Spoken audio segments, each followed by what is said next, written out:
The harvester ships came without warning on a Tuesday morning in late April, was running diagnostics on the Helios station's primary fusion chamber when the first alerts began screaming through the orbital facility. She looked up from her console and saw them through the observation window, massive vessels that blocked out the stars, their hulls covered in sharp angles and surfaces that seemed to drink in light rather than reflect it. The attack lasted 4 hours. Earth's defense grid managed to destroy exactly 0 of the alien ships. Humanity's proudest warships, the ones that patrolled the space between Earth and Mars, were swatted aside like insects. The aliens didn't even bother to destroy most of them. They simply disabled the human vessels and moved on, as if the resistance was too small to notice.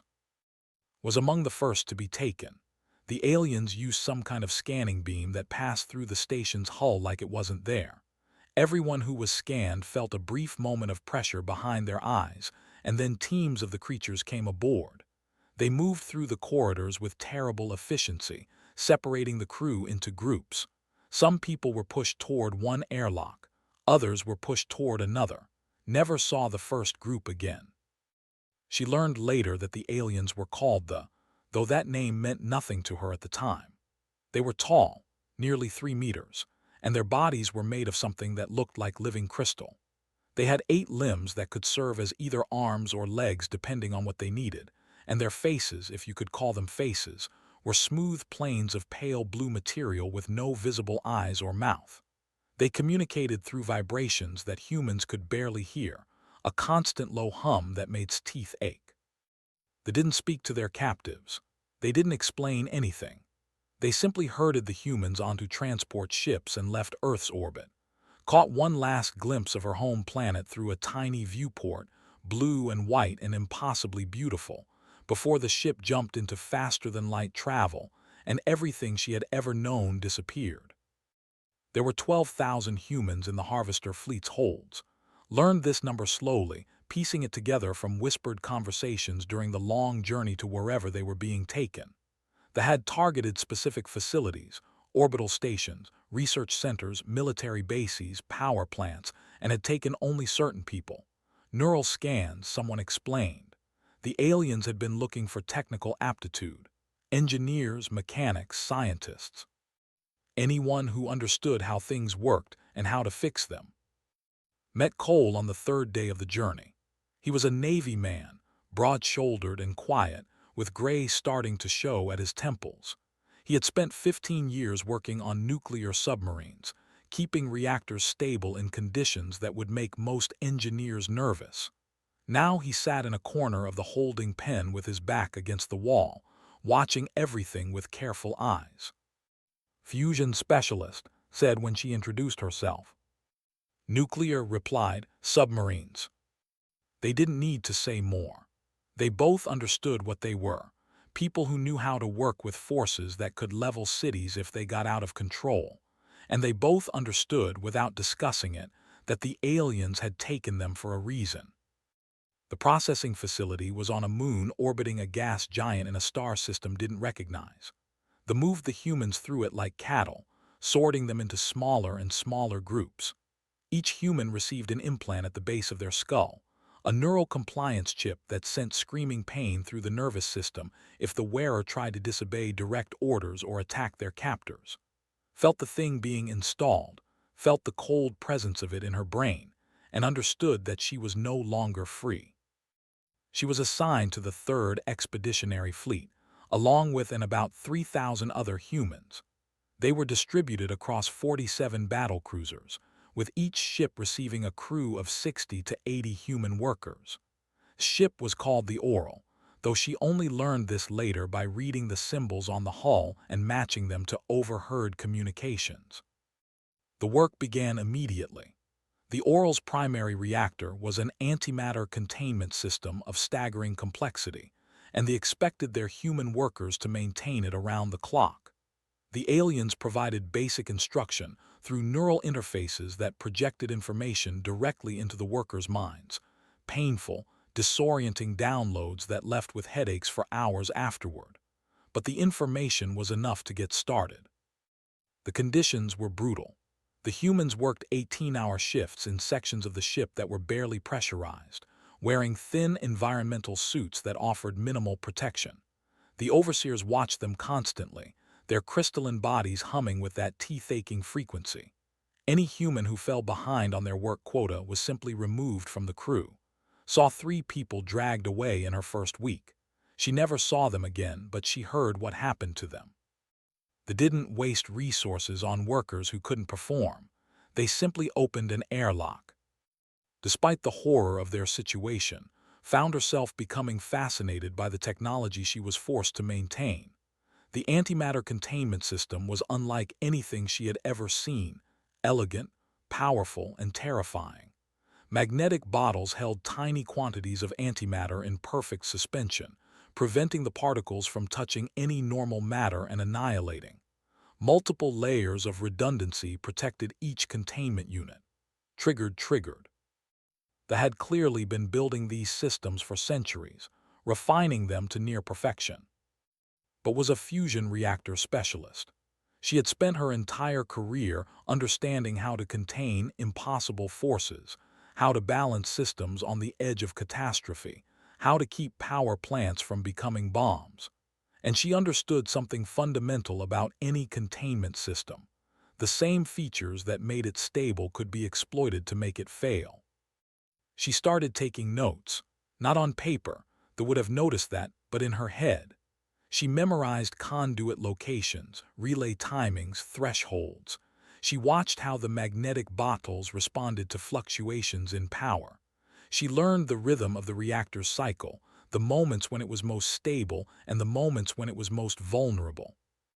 Noticed what she was doing.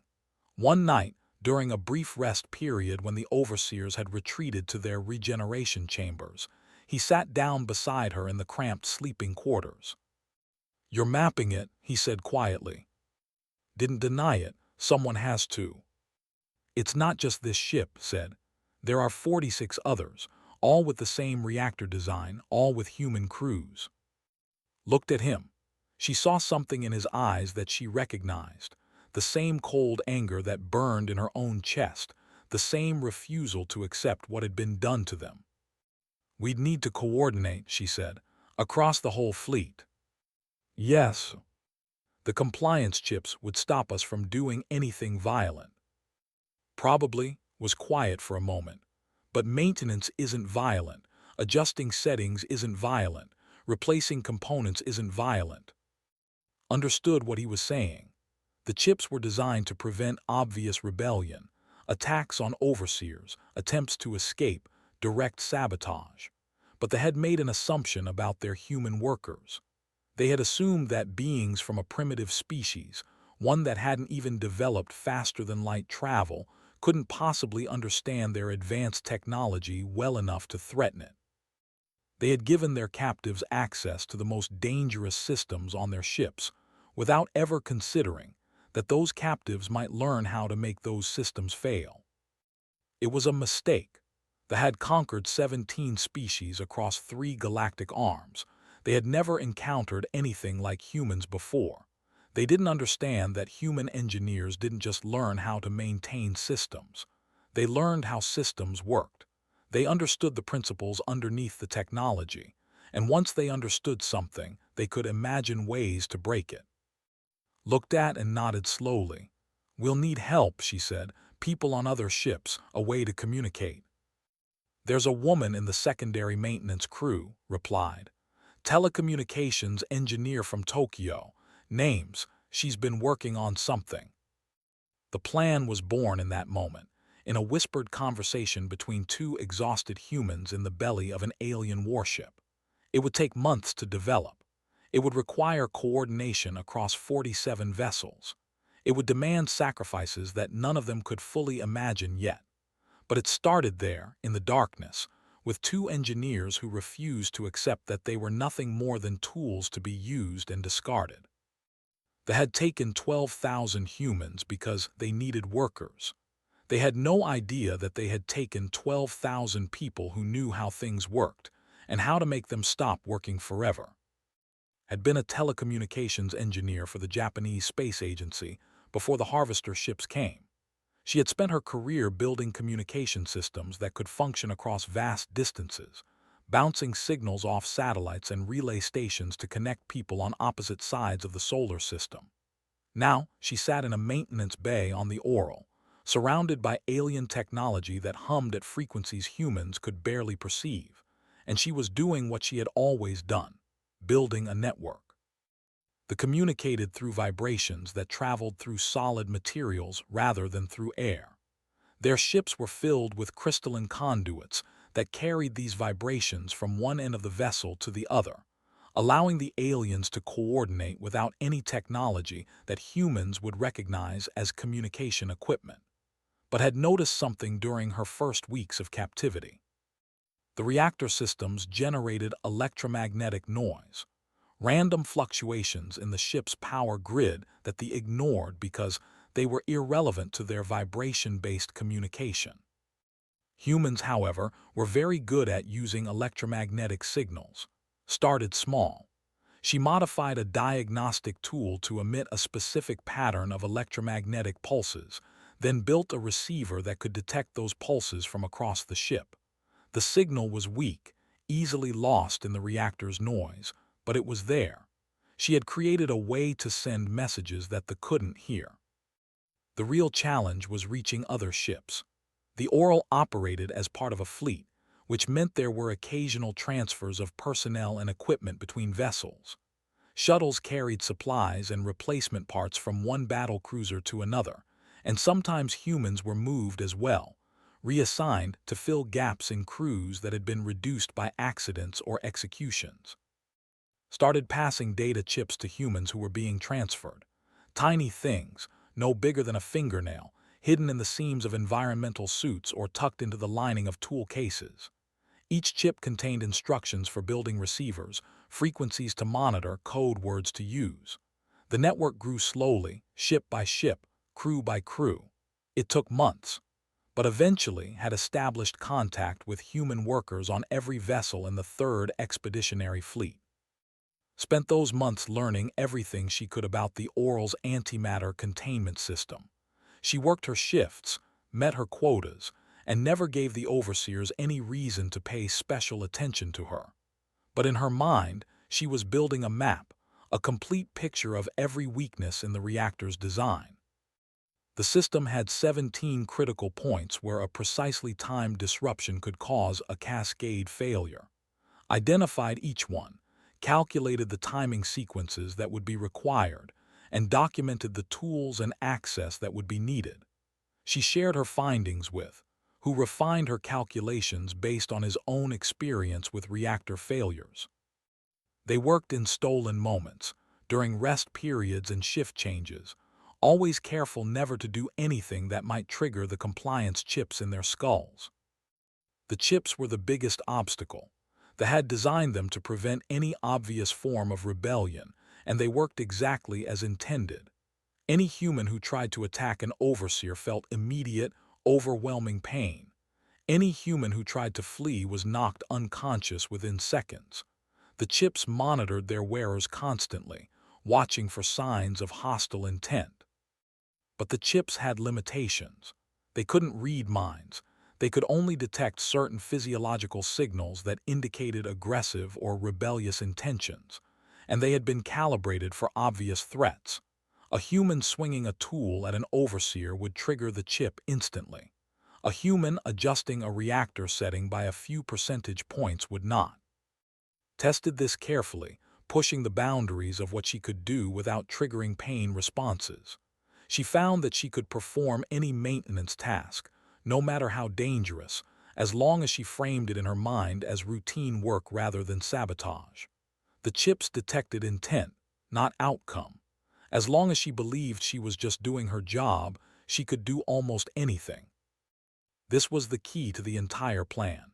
No single action would be enough to destroy a reactor, but a sequence of small actions, each one innocent on its own, each one performed by a human who genuinely believed they were just doing maintenance, could add up to catastrophe.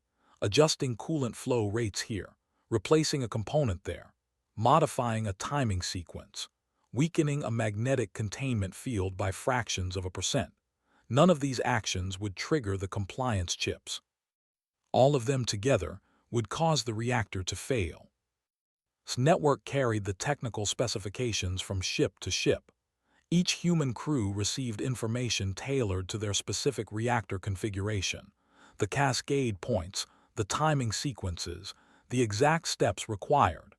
Teams across the fleet began preparing, gathering tools and planning their movements. They noticed nothing.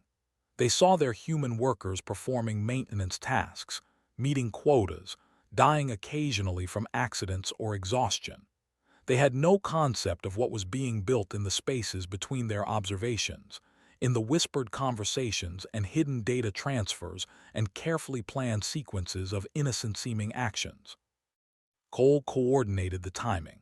They needed every ship to fail at the same moment, or they might have time to respond, to quarantine affected vessels, to evacuate crew, to prevent the destruction from spreading. The fleet was preparing to jump to a system called 442, where another spacefaring civilization had been detected. Another species to be harvested, another set of worlds to be conquered. The jump sequence would require every ship's reactor to run at maximum output simultaneously. It was the perfect moment. Found herself thinking about what would happen when the plan succeeded. She knew the odds of survival were essentially zero.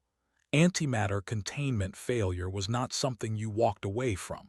The explosions would be instantaneous and total, consuming everything within kilometers. 12,000 humans would die alongside their captors. She thought about this, and she found that she accepted it. The alternative was to continue living as a slave, maintaining weapons that would be used to destroy other civilizations, helping to conquer the galaxy one species at a time. She had seen what the Dominion did to the peoples it defeated. She had heard stories from aliens on other ships, fragments of information that filtered through's network, about worlds stripped of resources, populations worked to death, entire species reduced to servitude or extinction. She could not stop all of that, but she could stop this fleet. She could prevent the 442 expedition from reaching its destination. She could send a message to the, and to every other species watching, that humans were not willing to be tools of conquest.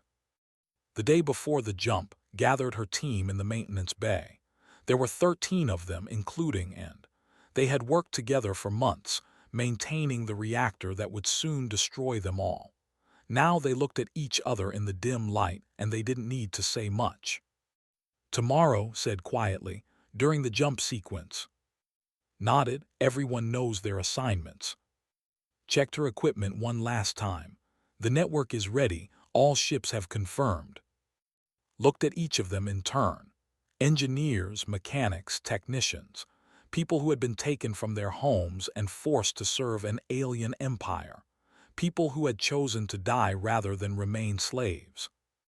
Whatever happens, she said, remember what we're doing this for, not just for us, for everyone who comes after, for every species the Dominion hasn't conquered yet. They dispersed to their stations. The Oral hummed around them, its reactor cycling toward the surge of power that would carry it across the stars. The overseers moved through the corridors, their crystalline bodies vibrating with communications that humans couldn't hear. None of them had any idea that they were already dead. The jump countdown began at 600 Fleet Standard Time. Was at her station in the primary reactor chamber, watching the containment fields cycle through their pre-jump diagnostics. The magnetic bottles glowed with the faint blue light of contained annihilation, antimatter particles suspended in perfect equilibrium, waiting to release their energy. Her hands were steady. Her breathing was calm. The compliance chip at the base of her skull detected nothing unusual, just another worker preparing for another routine operation. At 5:47, removed a magnetic containment regulator from its housing. The component was small, about the size of her fist, covered in crystalline circuitry that pulsed with soft light. She set it aside and picked up another regulator from her tool case, one that looked identical but contained a delay fuse hidden in its core. Had built it weeks ago, using parts scavenged from maintenance equipment. It would function normally for exactly 13 minutes after installation. Then it would fail. Slotted the modified component into place. The reactor accepted it without complaint. Diagnostic systems reported normal operation. She moved on to the next task on her maintenance checklist, adjusting coolant flow rates by 2%, well within acceptable parameters, nothing that would trigger an alarm. The adjustment would cause slight thermal stress on the containment coils over time. Combined with the failing regulator, it would accelerate the cascade. Across the Oral, other members of her team were performing similar actions. Was in the secondary reactor chamber, replacing a timing relay with one that would desynchronize the magnetic field oscillations. Was near the power distribution hub, introducing a minor fluctuation in the energy feed to the containment system. Each action was small. Each action was innocent. Each action was a step toward annihilation. On 42 other battlecruisers, human crews were doing the same thing. The network had distributed the timing sequences, the target components, the precise steps required for each ship's specific reactor configuration. 12,000 humans moved through alien warships, performing maintenance, meeting quotas, preparing to die. At 5:58, the fleet initiated its jump sequence. The commanders sent vibrations through the crystalline communication network, coordinating the synchronized faster-than-light transition that would carry them across the void to 442. The reactors responded, ramping up to maximum output. Antimatter annihilation rates increased. Power surged through every system. Watched the containment field strain under the increased load. The modified regulator was beginning to fail now, its internal fuse burning through the circuits that controlled the magnetic bottle. She had calculated the timing perfectly. The cascade would begin at exactly the moment the fleet was most committed, when the reactors were running hot and the ships were locked into their jump coordinates. At 600, the magnetic containment on the Oral's primary reactor failed. The failure started small, a single bottle losing coherence, allowing antimatter particles to touch the walls of their container. The resulting annihilation released a burst of energy that overloaded the adjacent containment fields. Those fields failed, releasing more antimatter. The cascade spread faster than any alarm could track, jumping from bottle to bottle in microseconds. Had time for one thought before the end. She thought about Earth, blue and white and impossibly beautiful, spinning in the darkness of space, home to 8 billion people who would never know what she had done for them. She thought about the civilizations in 442, whoever they were, going about their lives without any knowledge of the fleet that had been coming to destroy them. Then the reactor went critical, and the Oral ceased to exist. The explosion was visible across half a light year. A miniature sun bloomed in the void where the battlecruiser had been, consuming everything within kilometers in an instant of pure annihilation. Debris that should have been scattered was instead converted directly to energy, feeding the expanding sphere of destruction. And the Oral was not alone. 42 other explosions occurred within 90 seconds, 42 battlecruisers experiencing simultaneous antimatter containment failures, 42 miniature suns igniting in the darkness. The third expeditionary fleet, pride of the Dominion, was erased from existence in less than 2 minutes. 4 ships survived. Their human crews had failed to complete the sabotage, one because an overseer had noticed unusual activity and executed the lead engineer, 2 because timing errors had prevented the cascade from initiating, 1 because the reactors had triggered unexpectedly and contained the failure. But these survivors had prepared for this possibility. As Dominion rescue vessels raced toward the 4 surviving battlecruisers, the human crews aboard them activated its communication network one final time. They transmitted everything: the neural chip vulnerabilities they had discovered, the frequencies that could penetrate communications, the technical analyses of Dominion military technology, the complete specifications of the antimatter reactor systems. They broadcast on every frequency, toward every star system, using every transmitter they could access. They captured the survivors within hours. The crystalline aliens were confused at first. They had never experienced anything like this, never seen subject species turn their own technology against them. They interrogated the humans, trying to understand how it had happened, how primitive creatures had destroyed the greatest fleet in their dominion. The humans didn't resist the interrogation. They answered every question honestly. They explained exactly what they had done and how they had done it. And they smiled as they talked, because they knew something they were only beginning to understand. The message had already spread beyond the Dominion's ability to contain it. Other subject species received the transmission. Slave crews on other ships heard the frequencies, learned the vulnerabilities, understood the techniques. Human captives across the Dominion's territory, thousands more taken in raids over the years, received the data and began to plan. They executed all surviving humans from the Third Fleet. They made it painful and public, broadcasting the deaths across their empire as a warning. But warnings only work when they inspire fear, and the humans who saw those broadcasts did not feel fear. They felt hope. They had conquered 17 species across 3 galactic arms.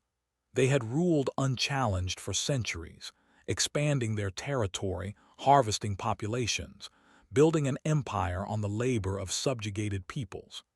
They had never encountered serious resistance because they had never given their subjects the tools to resist.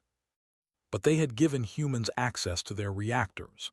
They had assumed that primitive beings couldn't understand advanced technology, couldn't imagine ways to make it fail, couldn't coordinate across dozens of ships to execute a synchronized attack. They had been wrong. In the years that followed, the Dominion experienced something it had never faced before: rebellion. Not the desperate, easily crushed uprisings that occasionally flared among subject populations, but coordinated resistance that struck at the heart of their military power. Reactors failed on ships across the empire. Communication networks were compromised. Technical data spread from species to species, shared by crews who had learned that they were not invincible.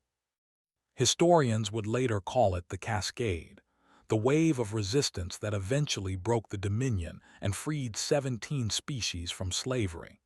They would trace its beginning to a single event: the destruction of the Third Expeditionary Fleet by 12,000 human engineers who chose to burn rather than serve. Its name was never recorded in any official history. Neither was Cole's or any of the others who died in those 90 seconds of annihilation. They were simply listed as casualties, numbers in a database, workers who had failed to survive their captivity. But on Earth, and on 100 other worlds that had been touched by the Dominion's cruelty, people remembered. They told stories about the engineers who had turned an alien fleet into fire. They named their children after the 12,000. They built monuments to people whose individual identities had been lost, but whose collective action had changed the course of galactic history. They had taken humans because they needed workers who understood technology. They had no idea that they had taken people who would use that understanding to tear their empire apart. Humans, they learned too late, did not accept subjugation, and human engineers, given access to any system, would always find a way to make it burn.